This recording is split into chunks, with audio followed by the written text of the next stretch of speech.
I said porn star, and then it shut down. Okay, we're back. We're good. I don't know what the hell just happened.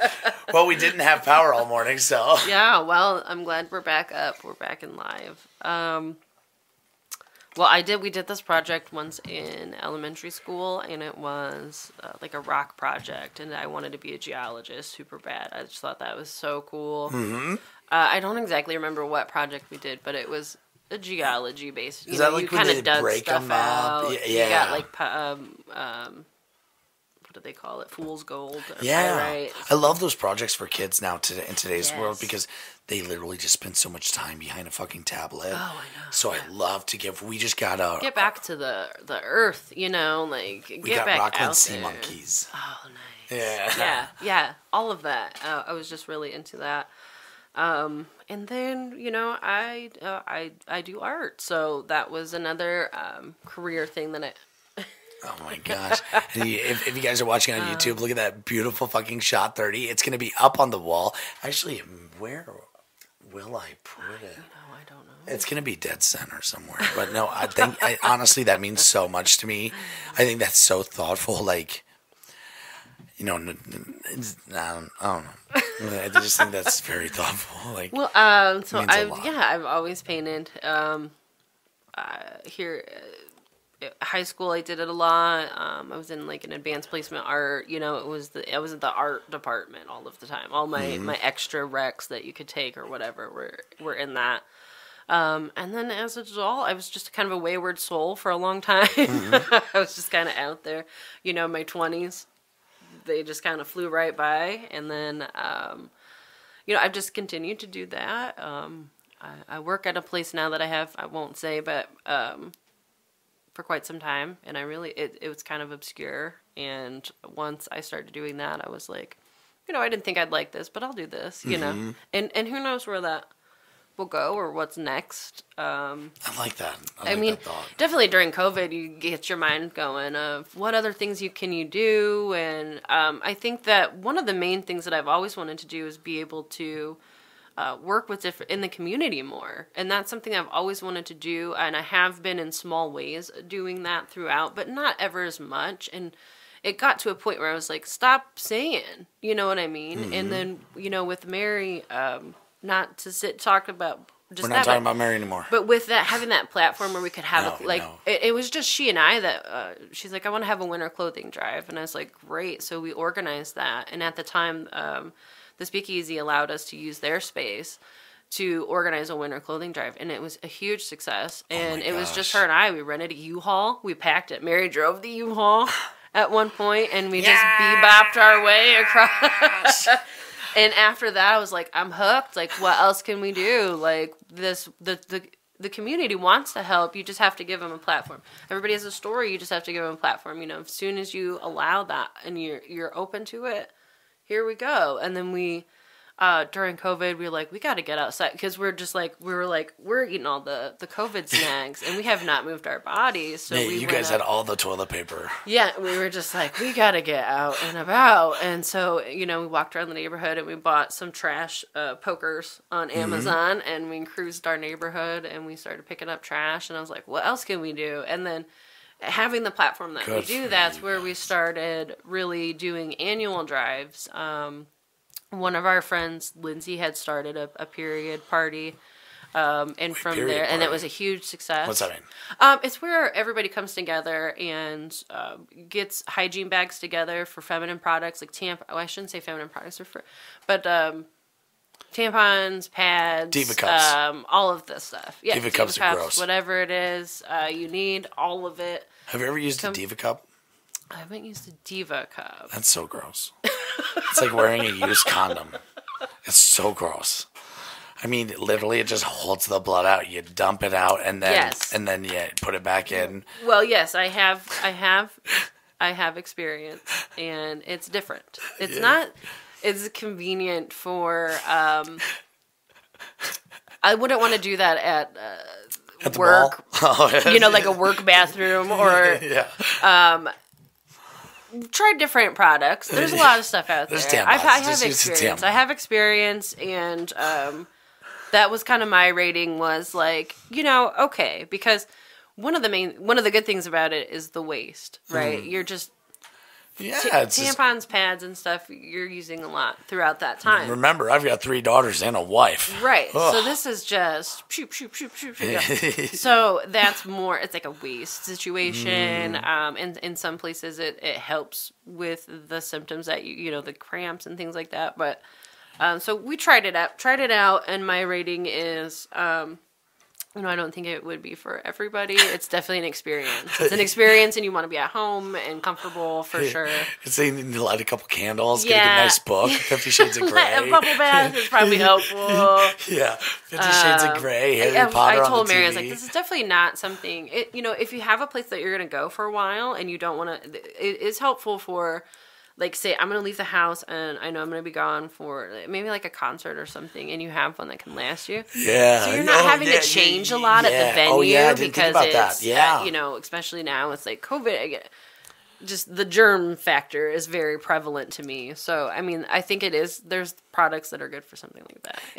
I change mine out a lot. Yeah. Like, when I get hemorrhoids and, Timmery puts her strap on, and, like, so I put them in a lot. You're going to make the video shut down again. You're right. That is exactly what I did the last time. Oh, my gosh. Okay, so now... we're in this world of tampons. Yeah, we really dived into the Diva Cup and tampons.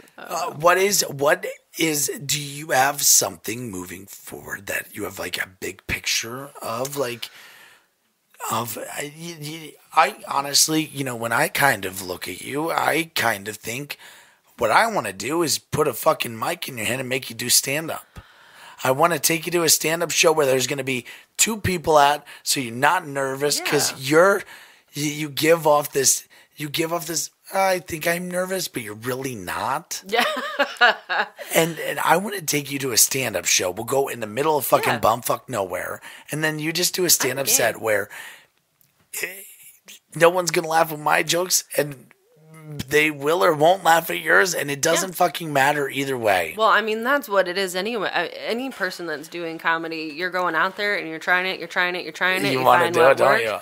I have done it before. Oh, you've done stand-up? Yeah, but I don't really put it on my resume. It was several years ago. So probably closer to 20 years ago. You're impressing me more with every sentence you say. And I did some shots, and it was amateur night. I think it was at the time Penguins was running it. Oh my gosh, Penguins! And they did it at Racer's Edge in East Moline. Mm-hmm. And I popped up there, and did you like it? It kind of blacked out a little bit on a couple of. A lot of people said I was funny, so I hope that went well. I did it a couple times.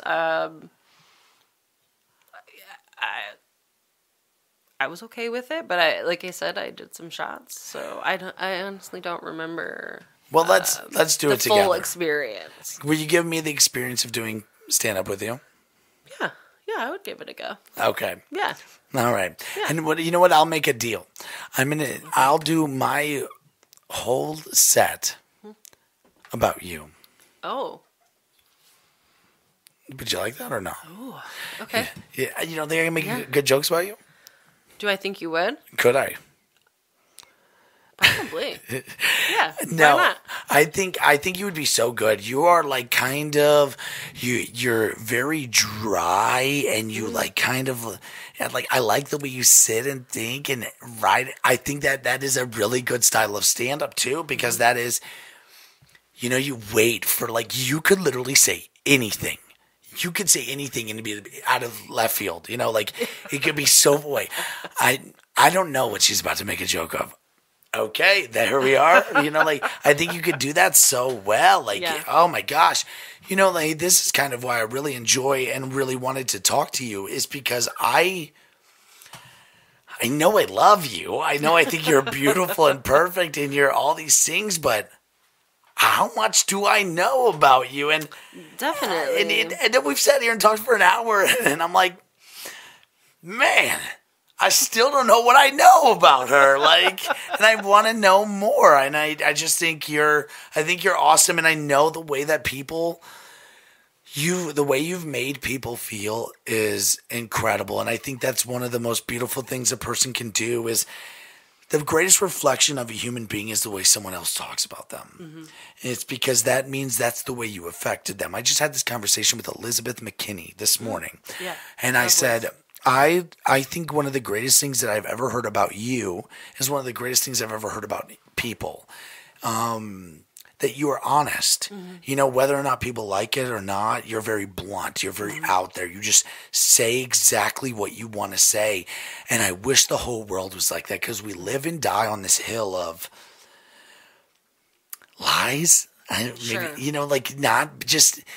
not telling the truth. If something doesn't make you comfortable, tell that person, That's the thing. I think that having compromised who I was for a long time, for different reasons, or what I thought others, I thought I needed to be what I saw from others, and that was what was successful. Mm-hmm. And that's not right, And then once I figured that out, I was like, wow, okay, so this is a game changer. Mm-hmm. Like, who I am is okay. Oh, So for the longest time, I was like, what I admired from people was what I thought that would be my level of success or where I needed to be. And then you gotta sit with yourself, you gotta do that shitty stuff and go, hey, I'm not so bad. And I think anytime if I hear somebody kind of say something similar to any kind of experience, I want to try to I want people to feel good. Mm-hmm. Absolutely. It's bad when whatever you can control how you react to things only. I can't control how somebody's going to treat me. I can control what I'll allow of it, though. Mm-hmm. Or I can control how much I'll compromise myself for something else. Or I have control of all of that. So that's what I'm, about now. Mm-hmm. I'm going to take control of how you talk to me or treat me or do anything. I can't control how you project yourself, but I can definitely control how I project myself. And now that I have a new level of respect for my own self, it's easier to do. And when you're doing the right thing and when you're putting out good things, you don't have to hide anything. You don't have to worry about covering a lie, or you don't have to worry about what shit you created, yourself. Or you don't have to be defensive. And that's the thing, is you don't have to deflect or be defensive. And that was something that I think everybody can be guilty of, and something I still work on sometimes. But I was a deflector, like you said. If somebody was like, "Hey, Steph, I'm kind of," if they had a concern or wanted to say something about how I was doing, it was like, don't worry about me, how are you, everything else. Yeah. One of the things I felt I always could give was good friendship and support, and that was something that I might have overcompensated for, because I felt I was lacking in. And then once I realized I was just giving too much of myself away, I started setting some boundaries and really taking a time out from everything and kind of you think that reassess you invested so much in other people and then didn't give yourself that investment, I guess. Yeah, like it felt like the only thing I have to give is being a good friend, but it also meant like kind of just always putting somebody else first, and then absolutely. Just kind of. And that opens the door to let people kind of treat you a certain way too. It does. And people aren't intentionally always trying to take from you, but if it's there, they will. And then when it stops, it's so it's also isolating when you kind of stop and change the way you live, and because you can't control how people react to that. And some people don't take it well, or some people do, and some people are respectful. I've changed a lot of things in my life. I've had a lot of friends who are very supportive, and there's been people that are a little not. I don't see certain people maybe as much anymore when I've kind of set those, and that's okay. That's how it has to be. When I got married the first time, my first marriage, I had 10 people standing up at my wedding, 10 guys. Yeah, and I have one of them in my life today. Yeah, one of them. Yeah. And I appreciate that one person with my whole and not one person's heart. greater than 10. Yes, and their value to you is greater than any 10, 100, 1,000 because it's a true connection. And that is what this troop has meant to my wife. And that, Timmery she's never really been a part of a group of anything. She's so talented. She's so beautiful. She does all these crazy things. Definitely. But when she got in a group and she was so nervous and scared, and then got nothing but love from everybody. Yeah. And then it changed her as a person.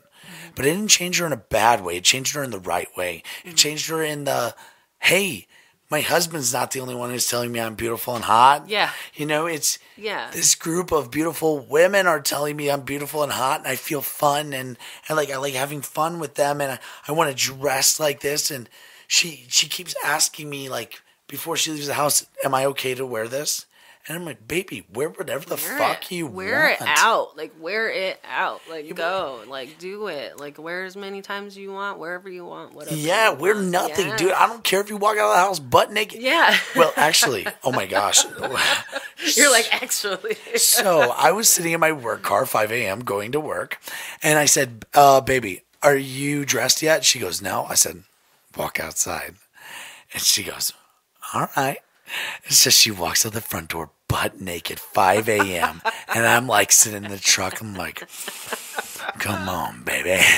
And she starts walking down the sidewalk all the way. This is excellent. And then I go, baby, no, go, turn around. Because our next door neighbors, their grandparents were at the corner stop, like literally 20 feet away. And then when she saw them, she turns around and starts bolting her naked ass back into the house, runs inside, like dives inside, slams the door. And we pulled up the security cameras. We pulled up the security camera. And her look of, she's like doing all her burly moves. And then she goes, and she left a tit one, like 3 feet away. A blur of video really quick, which is like a little ass. But it was so funny. Like, I was driving to work and I was still wiping tears. I was like 20 minutes down the road. And she goes, why did I do that? Why did I even do that? I was like, I don't know, but those grandparents are sure enjoying it. Come on, that's fun. If that guy had his bifocals on, he was enjoying the fuck out of that. And they got to go that day and have the best lunch story with their friends. Oh yeah. Like they're like, oh, we've got something to tell you. Yeah, they're talking about the city board meeting. They're like, oh man, the Neuberts down there. Yeah. I went to a city board meeting. I went to go vote for Timmery's dad. Oh, okay. And so I showed up to vote for him, and this little baby, beautiful down, right? Mm-hmm. I got elected. I wasn't running. I didn't know anybody there. I got elected. What was the... Trustee. People were trying to vote for me for mayor as well. Yeah. Never. Didn't run. Didn't know anything about it. So when are you going to be mayor?